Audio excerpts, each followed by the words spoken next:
us to see another day and for blessing us with the opportunity to know and love Mr. Ricardo Isaiah Johnson. Hallelujah.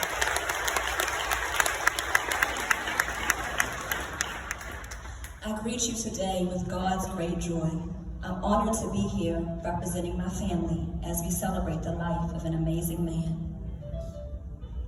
My name is Kathleen Cooper, and I am Ricardo Johnson's niece and goddaughter, as he would say when I said godfather. And like his buddy just said, it's a serious title, and he took it seriously.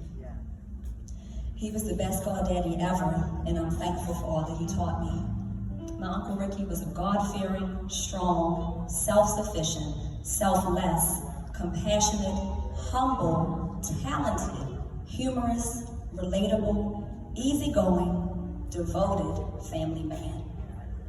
We always knew that he exemplified all of these traits, but in his final months, we really observed how these traits were unwavering, even in the midst of adversity. The family chose Isaiah 26, verse 3, "You will keep in perfect peace those whose mind is stayed on you, because they trust in you." First, because his middle name is Isaiah, and most importantly, because this is how he lived. He always kept God first, and he always walked in peace and encouraged others to do the same. He faced his health struggles with strength and dignity.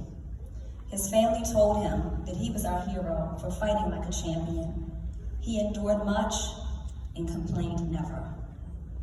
A self-sufficient, independent man who worked for everything he had, took care of everyone else, and didn't want to impose on anyone. He humbly allowed his loved ones to care for and celebrate him. A selfless man, he was very concerned about how we were processing the recent chain of events. In spite of what he was battling, he frequently asked how we were doing. He was so compassionate.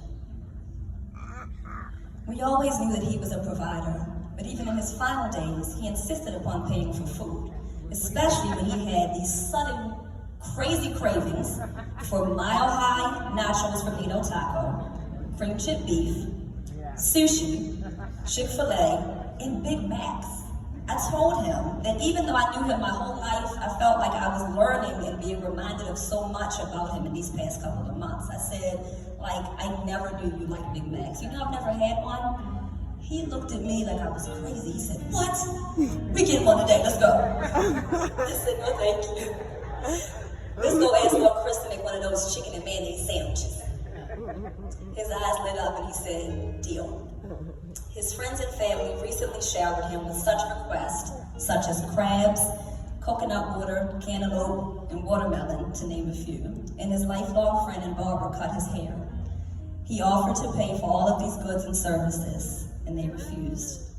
But he was just that type of guy. He had to offer. Can we say talented? My goodness. My goddaddy was skilled at his craft as a goldsmith, and his entrepreneurial spirit is to be admired. My cousins and I were so proud to be Golden Names employees. Another skill he mastered was guitarist. He was the best who ever did it, right next to his favorites, Santana, Prince, Bob Marley, and Steel Pulse. While he thoroughly enjoyed playing songs by these artists and others, his first love was playing unto the Lord. His ministry would usher you into the presence of God. Uncle Ricky was hilarious, and you could take a joke. He was easy to talk to and easygoing. He could relate to anyone. He could always enthusiastically recommend good music, restaurants, and movies. He enjoyed light-hearted entertainment like comedy shows and basketball. He loved Steph Curry. We had that in common. What a blessing it was for his children, nieces, and nephews to find that balance between being able to be friends with your elder and still respect him as such. We will always cherish our memories with him. He was a devoted husband and father. I told him how much I always admired his relationship with my Aunt Chris, and that I pray I can find what they share. He told me to always keep God in the midst, be friends first and see where it goes, be slow to speak and quick to listen. And he did this little, he said, don't do all this. He told me to have faith. He reminded me that I am beautiful, loved, and blessed, like the Prince song that he played for me one day. And he comforted me by saying, don't worry, be happy, like Bobby McFerrin. Looking back over these last couple of months, we realized that while we didn't get the miracle that we prayed for, giving Uncle Ricky his flowers while he could still smell them was a miracle. Amen. I applaud my auntie for sharing her husband with his family and friends. She opened their home for opportunities to celebrate his life, and he was brought to tears by the outpouring of love displayed. This love warmed our aching hearts as well. We always knew how dope he was, and to see how many lives he touched was simply beautiful.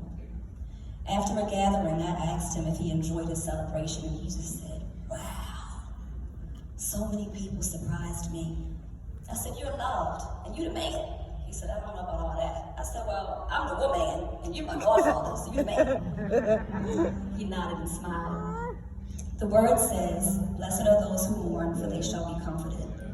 Please continue to check on my aunt and cousins. The word also says that joy comes in the morning. Please know that your love will give Ricardo's family joy in the midst of our mourning, M-O-U-R-N-I-N-G. As hard as it was for us to accept, my uncle accepted God's will for his life. I encourage us on today, as Ricardo encouraged us, to fearlessly walk with God each day, to treat everyone with loving kindness and respect, to cherish those near and dear to you, and to know that you are beautiful, loved, and blessed. Amen. One love.